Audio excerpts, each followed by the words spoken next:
ಇವತ್ತು ಜಾಂಬವ ಯುವಸೇನೆ ಸಂಘಟನೆ ವತಿಯಿಂದ ಇಡೀ ತಾಲೂಕಿನ ಜಾಂಬವ ಯುವಸೇನೆ ಪದಾಧಿಕಾರಿಗಳು ಮತ್ತು ಮೈಲಾಪುರ ಗ್ರಾಮದ ಗ್ರಾಮಸ್ಥರೆಲ್ಲರೂ ಸೇರಿ ನನ್ನ ಸಮುದಾಯದವರಿಗೆ ನಾನು ನೇರವಾಗಿ ಮಾಧ್ಯಮದವರು ಮುಂದುಗಡೆ ನಮ್ಮ ಅಳಿಲುಗಳನ್ನು ನಾವು ಹೇಳ್ಕೊಳ್ತೇವೆ. ಒಲೆ ಮಾದಿಗರು ಅಂತ ನಮ್ಮನ್ನೇನು ಕರೀತಾರೆ, ಒಲಿರು ಮಾದಿಗರು ಅಂತ ಹೇಳ್ತೇವೆ. ನನ್ನ ಸಮುದಾಯದಕ್ಕೆ ಮೂಲಭೂತ ಸೌಕರ್ಯಗಳು ಬೇಕು ನಮಗೆ. ಇವತ್ತು ದಿನದಲ್ಲಿ ಇಡೀ ಹೊಸಕೋಟೆ ತಾಲೂಕಲ್ಲಿ ಎಷ್ಟು ಮಟ್ಟಿಗೆ ದಲಿತರು ಜನಸಂಖ್ಯೆ ಇದೆ ಮತ್ತು ಅಲ್ಪಸಂಖ್ಯಾತರು ಮುಸಲ್ಮಾನರ ಜನಸಂಖ್ಯೆ ಇದೆ, ನಮಗೆ ಮೂಲಭೂತ ಸೌಕರ್ಯಗಳಿಲ್ಲ. ನಾವು ಹೋರಾಟ ಮುಖಾಂತರನೇ ನಾವು ಹೋರಾಟ ಮಾಡಿ ನಾವು ಇವತ್ತು ನಮಗೆ ಸೇರಬೇಕಾಗಿರುವಂತಹ ಅನುದಾನಗಳನ್ನ ನಾವು ಪಡೆಯೋಕ್ಕೆ ಹೋಗ್ತಾ ಇದ್ದೇವೆ. ಯಾಕೆ ರಾಜಕಾರಣಿಗಳಿಗೆ ದಲಿತರ ಮೇಲೆ ಮನಸ್ಸಿಲ್ವಾ, ಅಥವಾ ರಾಜಕಾರಣಿಗಳಿಗೆ ದಲಿತರನ್ನ ಬೆಳೆಸಬೇಕು ಅನ್ನೋ ಮನಸ್ಸಿಲ್ವಾ?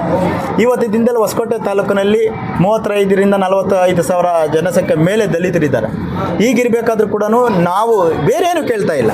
ನನ್ನ ಸಮುದಾಯದವ್ರಿಗೆ ಮಶಾಣ ಆಗಿರ್ಬೋದು, ರುದ್ರಭೂಮಿ ಆಗಿರ್ಬೋದು, ನನ್ನ ಸಮುದಾಯದವ್ರಿಗೆ ಹಕ್ಕುಪತ್ರಗಳು, ಆಶ್ರಯ ಯೋಜನೆ ಅಡಿಯಲ್ಲಿ ಹಕ್ಕುಪತ್ರಗಳಾಗಿರ್ಬೋದು, ನನ್ನ ಸಮುದಾಯದ ಹೆಣ್ಣು ಮಕ್ಕಳಿಗೆ ಗಂಡು ಮಕ್ಕಳಿಗೆ ಸ್ಕೂಲು ಕಾಲೇಜುಗಳಾಗಿರ್ಬೋದು, ನನ್ನ ಸಮುದಾಯದವರಿಗೆ ಅಂಬೇಡ್ಕರ್ ಭವನ ಆಗಿರ್ಬೋದು, ಜಗಜೀವನ್ ರಾಮ್ ಭವನ ಆಗಿರ್ಬೋದು, ಭವನಗಳು ಕೇಳ್ತಾ ಇದ್ರು. ಹೊರತುಪಡಿಸಿದ್ರೆ ಎಕರೆಗಟ್ಟಲೆ ನಮಗೆ ಜಮೀನು ಕೊಡ್ರಿ ಅಥವಾ ಸರ್ಕಾರಿ ನೌಕರಿಗಳು ಕೊಡ್ರಿ, ನಮಗೆ ರಾಜಕೀಯವಾಗಿ ಜಿಲ್ಲಾ ಪಂಚಾಯತಿ, ತಾಲೂಕು ಪಂಚಾಯತಿ, MLA ಸೀಟ್ ಬಿಟ್ಕೊಡ್ರಿ ಅಂತ ನಾವು ಕೇಳ್ತಾ ಇಲ್ಲ. ನನ್ನ ಸಮುದಾಯಕ್ಕೆ ಸಿಗಬೇಕಾಗಿರುವಂತಹ ಅನುದಾನಗಳು, ನನ್ನ ಸಮುದಾಯಕ್ಕೆ ಸಿಗಬೇಕಾಗಿರುವಂತಹ ನ್ಯಾಯಬದ್ಧವಾಗಿ ಸಿಗಬೇಕಾಗಿರುವಂತಹ ಎಲ್ಲ ರೀತಿಯಾದ ಕೆಲಸ ಕಾರ್ಯಗಳು ಆಗಬೇಕು ಅನ್ನೋ ಒಂದು ನಿಟ್ಟಿನಲ್ಲಿ ಇವತ್ತು ತಮಟೆ ಚಳವಳಿ ಮುಖಾಂತರ ನಾವು ತಾಲೂಕು ದಂಡಾಧಿಕಾರಿಗಳಿಗೆ ಒಂದು ಮನವಿ ಕೊಡೋಕ್ಕೆ ಬಂದರೆ, ಅದೇ ರೀತಿ ಮಾದೇಪುರ ಕ್ಷೇತ್ರದಲ್ಲಿ ಮಾನ್ಯ ಡಾಕ್ಟರ್ HM ರಾಮಚಂದ್ರ ಊಡಿ ಚಿನ್ನೆ ಅವ್ರ ಮೇಲೆ ನಡೆದಿರುವಂತಹ ಘಟನೆಯನ್ನು ಖಂಡಿಸಿ ರಾಷ್ಟ್ರೀಯ ಅಧ್ಯಕ್ಷರು, ಭಾರತೀಯ ಸೇವಾ ಸಮಿತಿ ರಾಷ್ಟ್ರೀಯ ಅಧ್ಯಕ್ಷರಾದಂತಹ ಊಡಿ ಚಿನ್ನೆ ಅವ್ರ ಮೇಲೆ ನಡೆದಿರುವಂಥ ಘಟನೆಯನ್ನು ಖಂಡಿಸಿ ಇವತ್ತು ನೂರಾರು ಸಂಖ್ಯೆಯಲ್ಲಿ ನನ್ನ ಸಮುದಾಯದವರು ಬಂದಿದ್ದಾರೆ.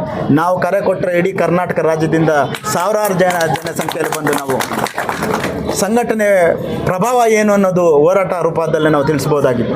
ನಾವು ಮಾಧ್ಯಮ ಮೂಲಕ ಕೇಳ್ಕೊಳ್ಳೋದೇನಪ್ಪ ಅಂತಂತಂದರೆ, ಒಬ್ಬ ನಾಯಕ ಹೋರಾಟ ಮಾಡೋಕ್ಕೆ ಬರ್ತಾ ಇದ್ದಾನೆ ಅಂತಂದರೆ ಅವನು ಮಾಡ್ತಾ ಇರೋದು ತಪ್ಪು ಅಂತಂತಂದರೆ ಕೂಡಲೇ ಸಂಬಂಧಪಟ್ಟಂಥ ಅಧಿಕಾರಿಗಳಿಗೆ ನೀವು ಕಂಪ್ಲೇಂಟ್ ಕೊಡಬೇಕು, ಪೊಲೀಸ್ ಸ್ಟೇಷನ್ ಕಂಪ್ಲೇಂಟ್ ಕೊಡಬೇಕು, ಅಥವಾ BBMP ಅವ್ರಿಗೆ ಕಂಪ್ಲೇಂಟ್ ಕೊಡಬೇಕು, ಅಥವಾ ಸಂಬಂಧಪಟ್ಟಂಥ ಅಧಿಕಾರಿಗಳಿಗೆ ನೀವು ಕಂಪ್ಲೇಂಟ್ ಕೊಟ್ಟು ಅವ್ರನ್ನ ಅಲ್ಲೇ ಬಂಧಿಸುವಂಥ ಕೆಲಸ ಮಾಡಬೇಕು. ಹೊರತುಪಡಿಸಿ ಅವ್ರು ಕೇಳ್ತಾ ಇರೋದಕ್ಕೆ ಸರಿಸಿದ್ದ ನ್ಯಾಯವಾಗಿ ಐತೆ, ಬಡವರ ಪರ ಬಂದಿದ್ದಾರೆ, ಬೀದಿ ಬದಿ ವ್ಯಾಪಾರಿಗಳ ಬಗ್ಗೆ ಬಂದಿದ್ದಾರೆ, ಸಾರ್ವಜನಿಕರ ಬಗ್ಗೆ ಬಂದಿದ್ದಾರೆ ಅಂತಾಗ ನ್ಯಾಯ ಅನಿಸಿದರೆ ನಿಮಗೆ ಅವ್ರನ್ನ ಸೈಡಿಗೆ ಕರೆಸಿ ಒಂದು ಜಾಗದಲ್ಲಿ ಕೂರಿಸಿ ನೀವು ಮಾಡ್ತಾ ಇರೋದು ಈ ರೀತಿ ಇದೆ, ಈ ರೀತಿ ಮಾಡೋಣ, ಈ ರೀತಿ ಮಾಡ್ಕೊಂಡು ಹೋಗೋಣ ಅಂತಂತೇಳಿ ನ್ಯಾಯ ಕೊಡೋರು ಅಂತ ಅವರಾಗಬೇಕು.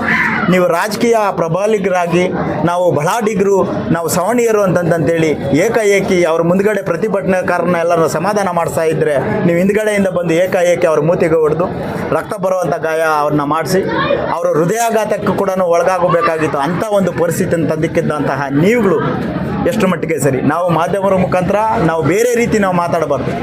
ಯಾರೇ ಇವತ್ತು ದಿನದಲ್ಲಿ ನರಸತ್ತ ನಾಮರ್ದ ಥರ ಕೈಲಾಗಿರೋ ಥರ ಯಾವನೂ ಇರೋದಿಲ್ಲ. ನಾವು ಬಾಬಾ ಸಾಹೇಬ್ ಅಂಬೇಡ್ಕರ್ ಅವರ ತತ್ವ ಸಿದ್ಧಾಂತದಲ್ಲಿ ಹೋರಾಟಗಳು ಮಾಡ್ತಾಯಿದ್ರು. ಹೊರತುಪಡಿಸಿದ್ರೆ ಯಾವನಿಗೇನು ನಾವು ಕಡಿಮೆ ಇಲ್ಲ.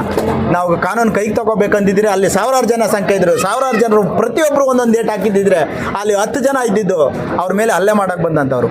10 ಜನರಿಗೆ ಪ್ರತಿಯೊಬ್ಬರು ಸಾವಿರಾರು ಜನರು ಅಲ್ಲಿ ಒಂದೊಂದು ಏಟ್ ಹಾಕಿದ್ದಿದ್ರೆ ಸಾವೇ ಆಗ್ತಾಯಿತ್ತು. ಅಲ್ಲಿ ಎಷ್ಟು ಮಟ್ಟಿಗೆ ಆಗ್ತಾಯಿತ್ತು. ನಾವು ಆ ರೀತಿ ಕಾನೂನು ಕೈಗೆ ತಗೊಳಕ್ಕೆ ಹೋಗಿಲ್ಲ. ಅವ್ರನ್ನ ಸಮಾಧಾನ ಮಾಡಿಸಿ ಕಂಪ್ಲೇಂಟ್ ಕೊಟ್ಟೋಗಿ ಹಾಸ್ಪಿಟ್ಲಲ್ಲಿ ಅಡ್ಮಿಂಟ್ ಆದರೆ ಅವ್ರ ಮೇಲೇ ಕೇಸ್ ಮಾಡೋಣ ಅಂತ ವಿಚಾರ ಇವತ್ತು ನಡೆದಿರೋದ್ರಿಂದ ತೀವ್ರವಾಗಿ ಖಂಡನೆ ಮಾಡಿ ಇವತ್ತು ಮಾನ್ಯ ತಾಲೂಕು ದಂಡಾಧಿಕಾರಿಗಳಿಗೆ ಜಾಂಬವ ಯುವಸೇನಾ ಸಂಘಟನೆ ವತಿಯಿಂದ ಮನವಿಯನ್ನು ಕೊಟ್ಟಿದ್ದೇವೆ. ದಯಮಾಡಿ ಮಾಧ್ಯಮದವರು ಇದಕ್ಕೆ ಸಪೋರ್ಟ್ ಮಾಡಬೇಕು.